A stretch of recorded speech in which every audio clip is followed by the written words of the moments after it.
संसद के मानसून सत्र का पहला ही दिन बड़े सियासी शौक के साथ शुरू हुआ। 21 जुलाई की रात जगदीप धनखड़ के उपराष्ट्रपति पद के इस्तीफे देने की खबर आई और सुबह राष्ट्रपति द्रौपदी मुर्मू ने जगदीप धनखड़ का इस्तीफा स्वीकार कर लिया। गृह मंत्रालय ने इसे लेकर अधिसूचना भी जारी कर दी है। अब चुनाव आयोग ने जल्द से जल्द उपराष्ट्रपति चुनाव की बात कही है। चुनाव आयोग ने उपराष्ट्रपति चुनाव की तैयारियां शुरू कर दी है और इसको लेकर अटकलों का बाजार भी गर्म हो गया है कि जगदीप धनखड़ की जगह कौन लेगा, अगला उपराष्ट्रपति कौन होगा। नमस्कार, मैं हूं आपके साथ ममता तिवारी। आप देख रहे हैं न्यूज़ 18 का डिजिटल प्लेटफॉर्म। उपराष्ट्रपति जगदीप धनखड़ के इस्तीफे देने के 3 दिनों के भीतर निर्वाचन आयोग ने इस पद के लिए चुनाव प्रक्रिया की शुरुआत कर दी है। चुनाव की तारीख जल्द घोषित की जाएंगी। इस बीच बीजेपी इस पद के लिए अपनी विचारधारा के प्रति समर्पित कार्यकर्ता को उम्मीदवार बना सकती है। कांग्रेस के नेता उपराष्ट्रपति चुनाव में विपक्ष की ओर से संयुक्त उम्मीदवार उतारने के संकेत दे रहे हैं। इसे सत्ता पक्ष और विपक्ष के बीच टकराव के नए दौर का संकेत भी माना जा रहा है। कांग्रेस के एक वरिष्ठ नेता ने कहा है कि ये चुनाव की प्रक्रिया नहीं, वैचारिक लड़ाई है। हम सरकार के कदम का इंतजार कर रहे हैं और इंडिया ब्लॉक ही नहीं, इससे बाहर के विपक्षी दलों से भी बातचीत कर रहे हैं। कांग्रेस सूत्रों का यह भी दावा है कि उपराष्ट्रपति पद से जगदीप धनखड़ का इस्तीफा सामान्य नहीं है। कांग्रेस सूत्रों का यह भी कहना है कि ना फेयरवेल हुआ, ना ही फेयरवेल स्पीच, बस अचानक एग्जिट हो गई। राज्यसभा में विपक्ष के नेता और कांग्रेस के अध्यक्ष मल्लिकार्जुन खड़गे ने जगदीप धनखड़ से शिष्टाचार वार्ता की। कांग्रेस का मानना है कि राज्यसभा में विपक्ष की राजनीति से जो राजनीतिक तूफान आया, उसमें फंसकर जगदीप धनखड़ ने इस्तीफा दिया है। जगदीप धनखड़ ने भारत के उपराष्ट्रपति पद से इस्तीफा दे दिया और उनके इस कदम से राजनीतिक हलकों में सभी लोग स्तब्ध हैं। विपक्ष पहले से ही अपने सवालों से सरकार पर हमला बोल रहा है। क्या इसके पीछे कोई और वजह है? कई राजनीतिक एक्सपर्ट इस पर नजर बनाए हुए हैं। क्या इस साल के अंत में होने वाले विधानसभा चुनाव से कोई लेना देना है? अब सवाल ये उठता है कि भारत का अगला उपराष्ट्रपति कौन होगा। इस रेस में कौन कौन से बड़े नेता शामिल हैं, तो चलिए हम कुछ बड़े चेहरों की चर्चा करते हैं। सोशल मीडिया और राजनीतिक गलियारों में कई नामों को लेकर अटकलें तेज हैं, जो भारत के अगले उपराष्ट्रपति बन सकते हैं। इस रेस में बिहार के मुख्यमंत्री नीतीश कुमार सबसे आगे चल रहे हैं। साथ ही कांग्रेस नेता और सांसद शशि थरूर की भी नाम की चर्चा खूब जोरों पर है। इस रेस में जेडीयू सांसद हरिवंश नारायण सिंह को भी पहली पसंद बताया जा रहा है। सोशल मीडिया पर कई नाम चल रहे हैं। कयास लगाए जा रहे हैं कि धनखड़ का उत्तराधिकारी आखिर कौन होगा। सोशल मीडिया पर या फिर इंटरनेट पर इस बात की जोरदार चर्चा हो रही है कि नीतीश कुमार अगले उपराष्ट्रपति हो सकते हैं। नीतीश कुमार का नाम आना लाजमी भी लग रहा है। इस साल बिहार विधानसभा चुनाव है। नीतीश कुमार अभी तक चुनाव में पूरी तरह से एक्टिव नहीं हुए हैं। वहीं बिहार में भारतीय जनता पार्टी मुख्यमंत्री के रूप में अपना चेहरा रखना चाहती है। मौजूदा मुख्यमंत्री को राज्य में चुनाव से पहले उपराष्ट्रपति बनाया जा सकता है। नीतीश के राज्य की राजनीति में रहते भाजपा को मुख्यमंत्री फेस मिलना मुश्किल है। ये कारण नीतीश और को उपराष्ट्रपति बनाने की दावेदारी को मजबूत करती है। मीडिया रिपोर्ट्स में जेडीयू सांसद हरिवंश नारायण सिंह को उपराष्ट्रपति पद के लिए अगली स्पष्ट पसंद बताया जा रहा है।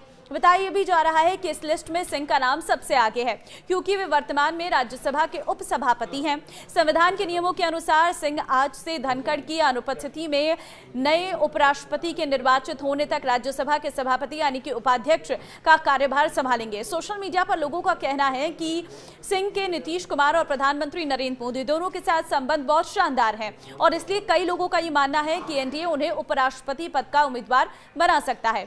हाल के दिनों की घटनाओं को देखे जाएं तो शशि थरूर के बयान और एक्स पर पोस्ट या फिर 2024 लोकसभा के चुनाव में जीत के बाद शशि थरूर ने कहा था कि वो अगले चुनाव में सांसदी का चुनाव नहीं लड़ेंगे। इससे पहले मोदी सरकार ने ऑपरेशन सिंदूर के लिए सर्वदलीय प्रतिनिधि मंडल के अमेरिका दौरे के लिए उनको चुना था। कांग्रेस के साथ थरूर के मतभेद और मोदी सरकार के साथ उनकी नजदीकियां, खासकर ऑपरेशन सिंदूर पर सरकार के आउटरीच कार्यक्रम का हिस्सा बनने के बाद पिछले कुछ दिनों में सुर्खियां बटोर रहे हैं। एक वरिष्ठ पत्रकार ने एक्स पर लिखा है कि एनडीए के 2 प्रमुख केंद्रीय मंत्री और शशि थरूर उपराष्ट्रपति पद के संभावित दावेदार हैं। आरिफ मोहम्मद खान इस समय बिहार के राज्यपाल हैं, केरल के पूर्व राज्यपाल रह चुके हैं। वो एक चर्चित और मुखर राजनेता के रूप में जाने जाते हैं। उनकी दिल्ली की यात्रा और राजनीतिक अस्थिर राजनीति में उनकी सक्रियता ने भाजपा और एनडीए गठबंधन के भीतर ये संभावना जताई है कि भाजपा नेतृत्व अपने प्रतिनिधित्व और छवि को देखते हुए ऐसे नामों पर विचार कर सकती है जो संविधान, धर्म निरपेक्षता और सार्वजनिक संवाद के मामलों में संतुलन बना सके। तो आरिफ मोहम्मद खान की छवि एक लिबरल मुस्लिम की रही है, जिन्होंने इतिहास में शाहबानो मामले में कांग्रेस से दूरी बनाई और मुस्लिम महिलाओं के अधिकारों की आवाज उठाई है। हालांकि राजनीतिक के जानकारों का यह भी मानना है कि बीजेपी इस पर अपनी ही पार्टी के किसी वरिष्ठ और अनुभवी नेता पर दांव खेल सकती है। ऐसे में उपराष्ट्रपति की रेस में कुछ और नाम भी ऐसे हैं जो चर्चाओं में हैं। अगर बीजेपी अपने ही दल से किसी को नेता बनाती है, उपराष्ट्रपति बनाती है, तो उसमें थावरचंद गहलोत ये एक नाम है, क्योंकि बीजेपी के वरिष्ठ नेता और दलित समुदाय के प्रमुख चेहरों में से एक है। दूसरा नाम है ओम प्रकाश माथुर, राजस्थान से ताल्लुक रखने वाले बीजेपी के वरिष्ठ नेता हैं, फिलहाल सिक्किम के राज्यपाल हैं। 2025 के बिहार विधानसभा चुनाव को देखते हुए रमा देवी का नाम भी उपराष्ट्रपति पद के लिए चर्चा में है। बीजेपी और एनडीए बिहार में पिछड़े और दलित वोटरों को आकर्षित करने की रणनीति पर काम कर रही है। उपराष्ट्रपति पद के लिए संभावित उम्मीदवारों की रेस में सबसे नया नाम है रामनाथ ठाकुर का। हाल ही में जेपी नड्डा से मुलाकात के बाद रामनाथ ठाकुर के नाम की चर्चा तेज हो गई है, लेकिन संख्या फैक्टर क्या है वो भी आप जान लीजिए। सूत्रों की माने तो लोकसभा की वैसे तो कुल संख्या सदस्य 543 सदस्यों की है, लेकिन बसीरघाट बंगाल लोकसभा सीट के रिक्त होने से लोकसभा की मौजूदा कुल संख्या 542 है। वहीं राज्यसभा की कुल सदस्य संख्या 245 है, जबकि 5 सीटों के रिक्त होने से अभी उनकी कुल सदस्य संख्या 240 है। ऐसे में लोकसभा में राजग के पास कुल 293 और राज्यसभा में 129 सदस्य हैं। उपराष्ट्रपति पद के लिए पात्रता क्या रहती है? तो उपराष्ट्रपति पद के लिए चुनाव लड़ने वाले व्यक्ति को भारत का नागरिक होना चाहिए, कम से कम 35 वर्ष का होना चाहिए, राज्यसभा के लिए निर्वाचित होने के योग्य होना चाहिए और किसी भी संसदीय क्षेत्र में मतदाता के रूप में पंजीकृत होना चाहिए। उन्हें राष्ट्रपति, राज्यपाल या मंत्री जैसे पदों को छोड़कर केंद्र या राज्य सरकार के अधीन किसी भी लाभ के पद पर नहीं होना चाहिए। उपराष्ट्रपति का चुनाव कैसे होता है ये भी आप जान लीजिए। तो एक उपराष्ट्रपति का चुनाव संसद के दोनों सदनों लोकसभा और राज्यसभा के सदस्यों और मनोनीत सदस्यों के मिलकर बने एक निर्वाचक मंडल द्वारा किया जाता है। राष्ट्रपति चुनाव के विपरीत इसमें राज्य विधानसभाएं भाग नहीं लेंगी। ये चुनाव संसद भवन में आनुपातिक प्रतिनिधित्व प्रणाली के अनुसार गुप्त मतदान द्वारा सिंगल ट्रांसफरेबल वोट के माध्यम से किया जाता है। प्रत्येक सांसद उम्मीदवारों को वरीयता क्रम के हिसाब से वोट डालता है। निर्वाचित होने के लिए किसी उम्मीदवार को न्यूनतम आवश्यक मतों की संख्या प्राप्त करनी होती है, जिसे कोटा कहा जाता है।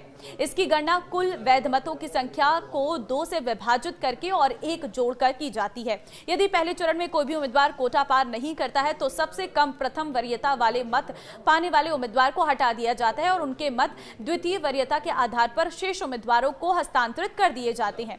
ये प्रक्रिया तब तक जारी रहती है जब तक कि एक उम्मीदवार कोटा पार नहीं कर लेता है। अब जो नाम मैंने आपको बताया, इनमें से आपको क्या लगता है कि उपराष्ट्रपति का पद किसे मिलना चाहिए? मुझे कमेंट में जरूर बताना। नमस्कार।